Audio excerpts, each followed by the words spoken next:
Za ovu kokos tortu vam ne treba pečnica, kremasta je, kokosasta, ma topi se u ustima kao sladoled.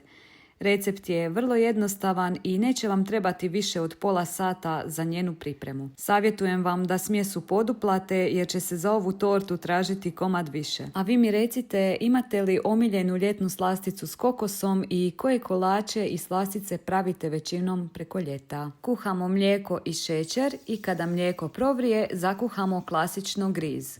U vrelu smjesu dodajemo maslac i kokos i dobro promiješamo i na kraju dodajemo mljeveni keks po izboru, bijelu čokoladu i nekoliko omiljenih Rafaelo kuglica. Kuglice najprije zamrznite kako biste ih lakše usitnili, smjesu prebacite u kalup promjera 20 cm i stavite u hladnjak na minimalno 3 sata. Kolač ukrasite mljevenim keksom i kokosom i uživajte. Vjerujte mi da će vam ova torta biti jedna od omiljenih, a obavezno mi javite ako ju isprobate.